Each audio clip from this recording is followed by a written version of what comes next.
എല്ലാവർക്കും നമസ്കാരം. റൂട്ടഡ് ആപ്പിന്റെ ദൃഷ്ടി ന്യൂസിന്റെ പുതിയൊരു വീഡിയോയിലേക്ക് സ്വാഗതം. നമ്മൾ ഇന്ന് ഡിസ്കസ് ചെയ്യാൻ പോകുന്ന കറണ്ട് അഫയേഴ്സ് ആണ്. ഓക്കെ, ജനുവരി 3-ലെ 4-ലെ കറണ്ട് അഫയേഴ്സ് ആണ് നമ്മൾ ഇന്ന് ഡിസ്കസ് ചെയ്യാൻ പോകുന്നത്. അതിന്റെ കാരണം എന്താണെന്ന് വെച്ച് കഴിഞ്ഞാൽ ജനുവരി 3-ന് നമ്മളുടെ കറണ്ട് അഫയേഴ്സിന്റെ ഓഡിയോ ക്ലിയർ അല്ല എന്ന് കുറച്ച് പേര് പറഞ്ഞിട്ടുണ്ടായിരുന്നു. അതുകൊണ്ട് നമ്മൾ എന്ത് ചെയ്യാണ്, 3-ലെ 4-ലെ കറണ്ട് അഫയേഴ്സ് ഒന്നിച്ച് ഡിസ്കസ് ചെയ്യുവാണ്. ഓക്കെ, അപ്പൊ ഞാൻ ആദ്യം ജനുവരി 3-ലെ കറണ്ട് അഫയേഴ്സ് ആയിരിക്കും ഡിസ്കസ് ചെയ്യുന്നത്. അത് കഴിഞ്ഞിട്ടായിരിക്കും ജനുവരി 4-ലേക്ക് പോകുന്നത്. അപ്പൊ നമുക്ക് ചോദ്യങ്ങളിലേക്ക് പോവാം. നമ്മുടെ ഒന്നാമത്തെ ചോദ്യം, വേൾഡ് പാരാ അത്ലറ്റിനുള്ള 2023-ലെ വേൾഡ് ആർച്ചറി അവാർഡ് ലഭിച്ചത് ആർക്കാണ്? എന്താണ് ചോദ്യം? വേൾഡ് പാരാ അത്ലറ്റിനുള്ള 2023-ലെ വേൾഡ് ആർച്ചറി അവാർഡ് ലഭിച്ചത് ആർക്കാണ്? ശീതൾ ദേവിക്കാണ്. ഓക്കെ, ശീതൾ ദേവിക്കാണ് അവാർഡ് ലഭിക്കുന്നത്. നമ്മുടെ രണ്ടാമത്തെ ചോദ്യം, ഒരു വർഷത്തിനിടെ 100 അന്താരാഷ്ട്ര സിക്സറുകൾ തികച്ച ചരിത്രത്തിലെ ആദ്യത്തെ ക്രിക്കറ്റ് താരം. ഒരു വർഷത്തിനിടെ 100 അന്താരാഷ്ട്ര സിക്സറുകൾ തികച്ച ചരിത്രത്തിലെ ആദ്യത്തെ ക്രിക്കറ്റ് താരം ആരാണ്? എല്ലാവരും ഇപ്പൊ രോഹിത് ശർമ്മ, ക്രിസ് ഗെയില് അവരെ ഓർത്തുകൊണ്ടിരിക്കുമായിരിക്കും. അല്ല, ഉത്തരം വരുന്നത് മുഹമ്മദ് വസീം ആണ്. ആരാണ്? മുഹമ്മദ് വസീം. ഓക്കെ, അപ്പൊ നമുക്ക് നമ്മുടെ മൂന്നാമത്തെ ചോദ്യത്തിലേക്ക് പോകാം. നമ്മുടെ മൂന്നാമത്തെ ചോദ്യം, സംസ്ഥാന ടേബിൾ ടെന്നീസ് ചാമ്പ്യൻഷിപ്പിൽ വനിതാ വിഭാഗത്തിൽ ജേതാക്കളായത്. സംസ്ഥാന ടേബിൾ ടെന്നീസ് ചാമ്പ്യൻഷിപ്പില് വനിതാ വിഭാഗത്തിൽ ജേതാക്കളായത് ആരാണ്? തിരുവനന്തപുരം. അപ്പൊ നമുക്ക് നമ്മുടെ നാലാമത്തെ ചോദ്യത്തിലേക്ക് പോകാം. നമ്മുടെ നാലാമത്തെ ചോദ്യം ഇതാണ്, 8ാമത് അന്താരാഷ്ട്ര പുഷ്പ കാർഷിക മേളയുടെ വേദി. 8ാമത് അന്താരാഷ്ട്ര പുഷ്പ കാർഷിക മേളയുടെ വേദി ഏതാണ്? വയനാട് ജില്ലയാണ്. ഓക്കെ, നമുക്ക് വയനാട് ജില്ലയെ കുറിച്ച് കുറച്ച് ഫാക്ട്സ് നോക്കിയാലോ? അതിനു മുമ്പ് നമുക്കൊരു കാര്യം പറയാനുണ്ട്. ഈ പുഷ്പ കാർഷിക മേളയ്ക്ക് ഒരു പേരുണ്ട്. ആ പേരാണ് പൂപ്പൊലി 2024. എന്താണ്? പൂപ്പൊലി 2024. ഓക്കെ, നമുക്കിനി വയനാടിനെ കുറിച്ച് കുറച്ച് ഫാക്ടുകൾ നോക്കാം. വയനാടിനെ കുറിച്ചുള്ള ഒന്നാമത്തെ ഫാക്ട് ആണ്, 2 സംസ്ഥാനങ്ങളുമായി അതിർത്തി പങ്കിടുന്ന കേരളത്തിലെ ഏക ജില്ലയാണ് ഏത്? വയനാട്. കേരളത്തിലെ 14 ജില്ലകളിൽ 2 സംസ്ഥാനങ്ങളുമായി അതിർത്തി പങ്കിടുന്ന ഏക ജില്ലയാണ് ഏത്? വയനാട് ജില്ല. ശതമാനാടിസ്ഥാനത്തിൽ ഏറ്റവും എന്താണ് കൂടുതൽ വനപ്രദേശമുള്ള ജില്ലയാണ് ഇത്? വയനാട് ജില്ല. ശതമാനാടിസ്ഥാനത്തിലാണെന്ന് ഓർക്കുക. മൂന്നാമത്തെ പോയിന്റ് എന്താണ്? ജനസംഖ്യ ഏറ്റവും കുറവുള്ള കേരളത്തിലെ ജില്ല. ജനസംഖ്യ ഏറ്റവും കുറവുള്ള കേരളത്തിലെ ജില്ലയാണ് ഇത്? വയനാട് ജില്ല. അതുപോലെ തന്നെ ജനസംഖ്യ കുറവാണെങ്കിൽ ഒബ്വിയസ്ലി എന്തായിരിക്കും? ഏറ്റവും കുറവ് ബ്ലോക്ക് പഞ്ചായത്തുകളുള്ള ജില്ലയും ഏതാണ്? വയനാട് ജില്ലയാണ്. മറന്നു പോകരുത്. ഓക്കെ, നമുക്ക് നമ്മുടെ അഞ്ചാമത്തെ ചോദ്യത്തിലേക്ക് പോകാം. നമ്മുടെ അഞ്ചാമത്തെ ചോദ്യം ഇതാണ്, രാജ്യാന്തര AI ഉച്ചകോടിക്ക് വേദിയാകുന്ന കേരളത്തിലെ നഗരം. രാജ്യാന്തര ആർട്ടിഫിഷ്യൽ ഇന്റലിജൻസ് ഉച്ചകോടിക്ക് വേദിയാകുന്ന കേരളത്തിലെ നഗരം ഏതാണ്? കൊച്ചിയാണ്. അപ്പൊ നമ്മൾ AI കുറിച്ച് 2 ക്വസ്റ്റ്യൻസ് നേരത്തെ പഠിച്ചിട്ടുണ്ടല്ലേ? ഓർക്കുന്നുണ്ടോ? നമുക്ക് ആ ക്വസ്റ്റ്യൻസിലേക്ക് ഒന്ന് കണ്ണോടിക്കാം. Reliance Jio Indian Institute of Technology ബോംബെയുമായി ചേർന്ന് ആരംഭിക്കുന്ന ആർട്ടിഫിഷ്യൽ ഇന്റലിജൻസ് പ്രോഗ്രാം ആണ് ഇത്? ഭാരത് GPT. മറക്കരുത്, ഏതാണ്? ഭാരത് GPT. രണ്ടാമത്തെ എന്താണ്? കോ പൈലറ്റ് എന്ന ജനറേറ്റീവ് AI അസിസ്റ്റന്റ് അവതരിപ്പിച്ച കമ്പനി. കോ പൈലറ്റ് എന്ന ജനറേറ്റീവ് AI അസിസ്റ്റന്റ് അവതരിപ്പിച്ച കമ്പനി ഏതാണ്? മൈക്രോസോഫ്റ്റ് ആണ്. ഓക്കെ, അപ്പൊ നമുക്ക് നമ്മുടെ ആറാമത്തെ ചോദ്യത്തിലേക്ക് പോകാം. നമ്മുടെ ആറാമത്തെ ചോദ്യം ഇതാണ്, 2024 ജനുവരിയിൽ ഇന്തോനേഷ്യയിൽ പൊട്ടിത്തെറിച്ച അഗ്നിപർവ്വതം. 2024 ജനുവരിയിൽ ഇന്തോനേഷ്യയിൽ പൊട്ടിത്തെറിച്ച അഗ്നിപർവ്വതം ഏതാണ്? മൗണ്ട് ലൊബോട്ടോബി ലാക്കിലാക്കി. മൗണ്ട് ലൊബോട്ടോബി ലാക്കിലാക്കിയാണ് 2024 ജനുവരിയിൽ ഇന്തോനേഷ്യയിൽ നിന്നും പൊട്ടിത്തെറിച്ച അഗ്നിപർവ്വതം. ക്ലിയർ ആണല്ലോ? ഇത് ജോഗ്രഫിക്കും ചോദിക്കാൻ സാധ്യതയുണ്ട്, കറണ്ട് അഫയേഴ്സ് ആയിട്ടും ചോദിക്കാൻ സാധ്യതയുണ്ട്. പൊട്ടിത്തെറിക്കുന്ന അഗ്നിപർവ്വതങ്ങളൊക്കെ ഇമ്പോർട്ടന്റ് ആണ്. മൗണ്ട് മെറാപ്പി നേരത്തെ ഒന്ന് പൊട്ടിത്തെറിച്ചായിരുന്നു, അത് ഡിസംബറിലാണ്. ക്വസ്റ്റ്യൻ ചിലപ്പോൾ ഇങ്ങനെ ചോദിക്കാം, 2023 ഡിസംബറിൽ പൊട്ടിത്തെറിച്ച അഗ്നിപർവ്വതം ഏതെന്ന് ചോദിക്കാം. 2024 ജനുവരിയിൽ പൊട്ടിത്തെറിച്ച അഗ്നിപർവ്വതം ഏതെന്ന് ചോദിക്കാം. ഇനി 2023 പൊട്ടിത്തെറിച്ച മൗണ്ട് മെറാപ്പി അഗ്നിപർവ്വതം സ്ഥിതി ചെയ്യുന്നത് എവിടെയാണെന്ന് ചോദിക്കാം. അതേപോലെ തന്നെ 2024 പൊട്ടിത്തെറിച്ച മൗണ്ട് ലെബോട്ടോബി ലാക്കി എന്ന് പറയുന്ന അഗ്നിപർവ്വതം ഏത് രാജ്യത്താണ് സ്ഥിതി ചെയ്യുന്നതെന്നും ചോദ്യം വരാം. ഇതിന് സ്റ്റേറ്റ്മെന്റ് ക്വസ്റ്റ്യൻസ് ആയിട്ടും ചോദിക്കാം. അതുകൊണ്ട് എന്ത് ചെയ്യുക? ഓർത്തിരിക്കാം. നമ്മുടെ പഴയ കറണ്ട് അഫയേഴ്സ് വീഡിയോ ഒക്കെ കണ്ടുപോവുക. ഓക്കെ, അപ്പൊ നമുക്ക് നമ്മുടെ ഏഴാമത്തെ ചോദ്യത്തിലേക്ക് പോകാം. നമ്മുടെ ഏഴാമത്തെ ചോദ്യമാണ്, സംസ്ഥാന മലിനീകരണ നിയന്ത്രണ ബോർഡിന്റെ ചെയർപേഴ്സൺ ആരാണ്? സംസ്ഥാന മലിനീകരണ നിയന്ത്രണ ബോർഡിന്റെ ചെയർപേഴ്സൺ ആരാണ്? എസ് ശ്രീകല. എസ് ശ്രീകലയാണ് സംസ്ഥാന മലിനീകരണ നിയന്ത്രണ ബോർഡിന്റെ എന്ത്? ചെയർപേഴ്സൺ. ഓക്കെ, നമുക്ക് നമ്മുടെ എട്ടാമത്തെ ചോദ്യത്തിലേക്ക് പോകാം.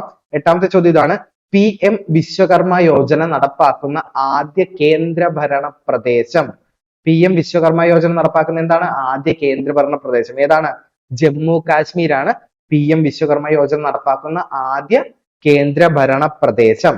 ഓക്കെ, ഇനി എന്താണ് PM വിശ്വകർമ്മ യോജന? കരകൗശല തൊഴിലാളികളുടെ കഴിവുകൾ ശാക്തീകരിക്കാനും അവരെ ഉന്നമനത്തിലേക്ക് എത്തിക്കാനും വേണ്ടി നടത്തി വരുന്ന ഒരു പ്രോഗ്രാമാണ് PM വിശ്വകർമ്മ യോജന. ക്ലിയർ ആണല്ലോ? നമുക്ക് നമ്മുടെ 9ാമത്തെ ചോദ്യത്തിലേക്ക് പോവാം. നമ്മുടെ 9ാമത്തെ ചോദ്യം ഇതാണ്: അടുത്തിടെ ബംഗ്ലാദേശ് കോടതി തടവ് ശിക്ഷയ്ക്ക് വിധിച്ച നോബൽ സമ്മാന ജേതാവ് സാമ്പത്തിക വിദഗ്ധനുമായ വ്യക്തി ആരാണ്? അടുത്തിടെ ബംഗ്ലാദേശ് കോടതി തടവിന് വിധിച്ച സാമ്പത്തിക വിദഗ്ധനും നോബൽ സമ്മാന ജേതാവും ആരാണ്? മുഹമ്മദ് യൂനീസ് ആണ്.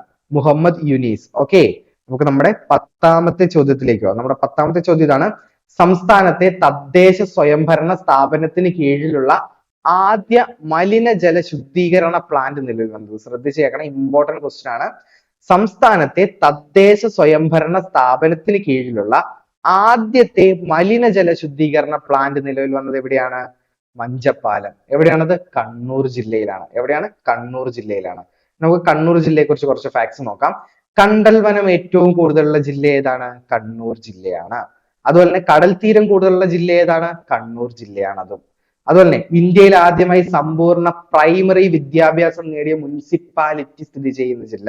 ഇന്ത്യയിൽ ആദ്യമായി സമ്പൂർണ്ണ പ്രൈമറി വിദ്യാഭ്യാസം ലഭിക്കുന്ന അല്ലെങ്കിൽ നേടിയ മുനിസിപ്പാലിറ്റി എന്താണ്? മുനിസിപ്പാലിറ്റി സ്ഥിതി ചെയ്യുന്ന ജില്ല കണ്ണൂർ ജില്ലയാണ്. ഏതാണ് ആ മുനിസിപ്പാലിറ്റി? കരിവെള്ളൂരാണ് ആ മുനിസിപ്പാലിറ്റി. ഓക്കെ, അപ്പൊ നമുക്ക് നമ്മുടെ 11ാമത്തെ ചോദ്യത്തിലേക്ക് പോകാം. 11ാമത്തെ ചോദ്യം: നാസയും ജപ്പാനീസ് ബഹിരാകാശ ഏജൻസിയായ ജാക്സയും സംയുക്തമായി നിർമ്മിക്കുന്ന തടി കൊണ്ടുള്ള ഉപഗ്രഹത്തിന്റെ പേരെന്താണ്? ലിഗ്നോസാറ്റ്. എന്താണ്? ലിഗ്നോസാറ്റ്. മറന്നു പോകരുത്, ഇമ്പോർട്ടന്റ് ആണ്.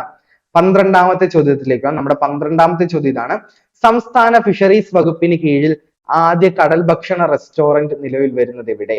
സംസ്ഥാന ഫിഷറീസ് വകുപ്പിന് കീഴിലുള്ള ആദ്യത്തെ കടൽ ഭക്ഷണ റെസ്റ്റോറന്റ് നിലവിൽ വരുന്നത് എവിടെയാണ്? അഴാക്കുളത്താണ്. എവിടെയാണ്? അഴാക്കുളം. മറന്നു പോകരുത്.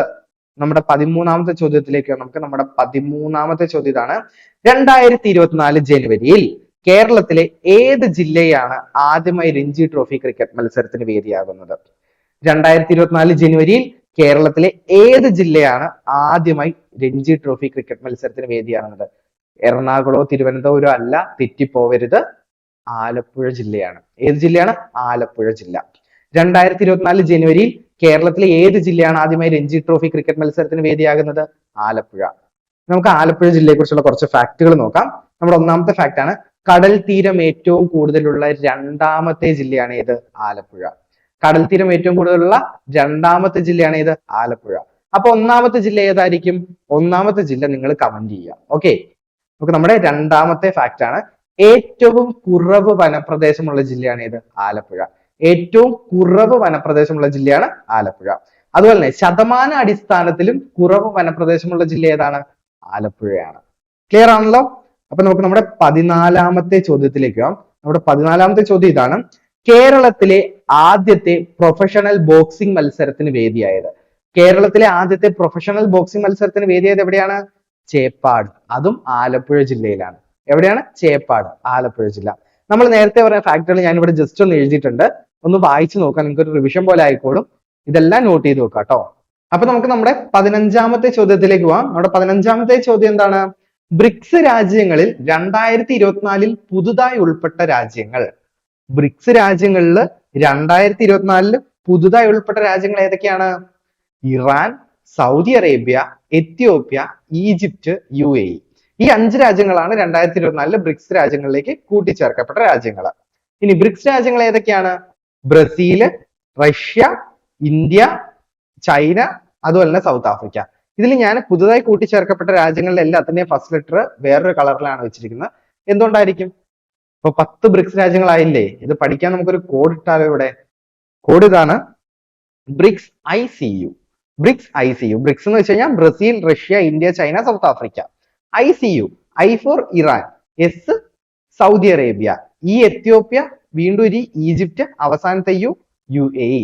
നമ്മൾ ഈ വാട്സാപ്പിലൊക്കെ ടെക്സ്റ്റ് ചെയ്യല്ലേ, അതുപോലെ തന്നെ ICU. അത്രേ ഉള്ളൂ. ഈ നമ്മൾ I miss you എന്നൊക്കെ ടെസ്റ്റ് ചെയ്യുമല്ലോ, അതേ സംഭവം തന്നെ ആ മിസ്സിന്റെ അവിടെ C ആക്കിയാൽ മതി. ഓർത്തിരിക്കുക ബ്രിക്സ് രാജ്യങ്ങൾ. ഇനി ബ്രിക്സ് രാജ്യങ്ങൾ ഫോം ചെയ്തതെന്നാണ് 2009 ബ്രിക്സ് ഫോം ചെയ്യുന്നത്. ഓക്കെ, ക്ലിയർ ആണല്ലോ? അപ്പൊ നമുക്ക് നമ്മുടെ 16ാമത്തെ ചോദ്യത്തിലേക്ക് പോകാം. നമ്മുടെ 16ാമത്തെ ചോദ്യം ഇതാണ്: വൈ ഭാരത് മാറ്റേഴ്സ് എന്ന പുസ്തകത്തിന്റെ രചയിതാവ്? വൈ ഭാരത് മാറ്റേഴ്സ് എന്ന പുസ്തകത്തിന്റെ രചയിതാവ് ആരാണ്? എസ് ജയശങ്കർ. ആരാണ്? എസ് ജയശങ്കർ ആണ്. ഓക്കെ, നമ്മുടെ 17ാമത്തെ ചോദ്യം. 2024 ജനുവരിയിൽ രാജസ്ഥാനിലെ മഹാജനിൽ നടക്കുന്ന ഇന്ത്യ UAE സംയുക്ത സൈനിക അഭ്യാസം. രണ്ട് ചോദ്യങ്ങളാണ് ഇവിടെ. ഒന്നാമത്തെ ചോദ്യം എന്താണ്? 2024 ജനുവരിയിൽ നടക്കുന്ന ഇന്ത്യ UAE സംയുക്ത സൈനിക അഭ്യാസത്തിന്റെ വേദി ഏതാണ്? രാജസ്ഥാൻ. രാജസ്ഥാനിൽ എവിടെയാണ്? മഹാജൻ. ഇനി ആ സൈനികാഭ്യാസത്തിന്റെ പേരെന്താണ്? Desert cyclone. Okay, desert cyclone എന്നാണ് ഇന്ത്യ UAE സംയുക്ത സൈനികാഭ്യാസത്തിന്റെ പേര്. ഇത് എങ്ങനെയൊക്കെ ചോദിക്കാം? സ്റ്റേറ്റ്മെന്റ് ക്വസ്റ്റ്യൻ ആയിട്ട് ചോദിക്കാം, അല്ലെങ്കിൽ ഇപ്പൊ ഞാൻ പറയും രണ്ട് രീതിയിൽ ചോദിക്കാം. സോ ക്വസ്റ്റ്യൻസ് എന്താണ്? വളരെ ഇമ്പോർട്ടന്റ് ആണ്. അതുകൊണ്ട് എന്ത് ചെയ്യുക? പഠിക്കുക. അപ്പൊ നമ്മുടെ 18ാമത്തെ ചോദ്യത്തിലേക്ക് പോകാം. 18ാമത്തെ ചോദ്യം, സംസ്ഥാന ടെക്നിക്കൽ ഹൈസ്കൂൾ കലോത്സവ വേദി. സംസ്ഥാനത്തെ ടെക്നിക്കൽ ഹൈസ്കൂൾ കലോത്സവ വേദി എവിടെയാണ്? ചിറ്റൂർ, പാലക്കാട് ജില്ലയിലാണ്. കേരളത്തിലെ ഏറ്റവും വലിയ രണ്ടാമത്തെ ജില്ലയാണ് ഇത്? പാലക്കാട്. കേരളത്തിലെ ഏറ്റവും വലിയ രണ്ടാമത്തെ ജില്ലയാണ് ഇത്? പാലക്കാട്. ഒന്നാമത്തെ ജില്ല ഏതാണ്? അല്ലെങ്കിൽ കേരളത്തിലെ ഏറ്റവും വലിയ ജില്ല ഏതാണ്? ഇടുക്കിയാണ്. മറന്നു പോവരുത്. ഓക്കെ, ഇനി നമുക്ക് നമ്മുടെ 19ാമത്തെ ചോദ്യത്തിലേക്ക് പോവാം. നമ്മുടെ 19ാമത്തെ ചോദ്യമാണ്, ലോക ബ്രെയിലി ദിനം എന്നാണ്? ലോക ബ്രെയിലി ദിനം എന്നാണ്? ജനുവരി 4 ആണ്. ലോക ബ്രെയിലി ദിനം ജനുവരി 4. ഓക്കെ, ഇതോടെ നമ്മുടെ കറണ്ട് അഫയേഴ്സ് വീഡിയോ അവസാനിക്കുവാണ്. വീണ്ടും കറണ്ട് അഫയേഴ്സ് വീഡിയോ ആയിട്ട് ഞാൻ നിങ്ങളുടെ അടുത്തേക്ക് വരുന്നതാണ്. നമ്മുടെ ചാനലിൽ, യൂട്യൂബ് ചാനലിൽ എല്ലാ ദിവസവും എന്ത് ചെയ്യുന്നുണ്ട്? കറണ്ട് അഫയേഴ്സ് അപ്ഡേറ്റ്സ് വീഡിയോ വരുന്നുണ്ട്. കണ്ടു നോക്കുക. കാരണം LGSനും LDCക്കും വരുന്ന SI ടെസ്റ്റിനും LPUPക്കും ഒക്കെ എന്താണ് വളരെ ഇമ്പോർട്ടന്റ് ആയിട്ടുള്ള ഒരു ടോപ്പിക്കാണ് ഇത്, കറണ്ട് അഫയേഴ്സ്. നിങ്ങൾ പല സ്ഥലങ്ങളിൽ പോയിട്ട് കറണ്ട് അഫയേഴ്സ് പ്രിപ്പയർ ചെയ്യേണ്ട കാര്യമില്ല. നമ്മൾ നിങ്ങൾക്ക് തരുന്ന ടോപ്പിക് കറണ്ട് അഫയേഴ്സ് വളരെ മൈന്യൂട്ട് ആയിട്ടുള്ള എന്നാൽ വളരെ ഡീറ്റെയിൽഡ് ആയിട്ടുള്ള സെലക്ടഡ് ക്വസ്റ്റ്യൻസ് ആണ്. അതുകൊണ്ട് നിങ്ങൾ കറണ്ട് അഫയേഴ്സിന് വേണ്ടി ഇറങ്ങും പോകണ്ട. ഓക്കെ, ഇനി നമ്മുടെ ആപ്ലിക്കേഷനിൽ LDCയുടെ ഫ്രീ ക്ലാസ്സുകൾ എക്സ്ക്ലൂസീവ് ആയിട്ട് റൺ ചെയ്തുകൊണ്ടിരിക്കുകയാണ്. നിങ്ങൾ ആപ്പ് ഡൗൺലോഡ് ചെയ്യാനുള്ളവരുണ്ടെങ്കിൽ എത്രയും പെട്ടെന്ന് ഡൗൺലോഡ് ചെയ്യുക. ഓക്കെ, നമ്മുടെ ആപ്പ് 7ാം തീയതി വരെയാണ് പ്രീമിയം ഉള്ളത്, ജനുവരി 7 വരെ. മറക്കരുത്. അപ്പം പുതിയൊരു വീഡിയോ ആയിട്ട് ഞാൻ നിങ്ങളുടെ അടുത്തേക്ക് വീണ്ടും വരുന്നതായിരിക്കും. Thank you.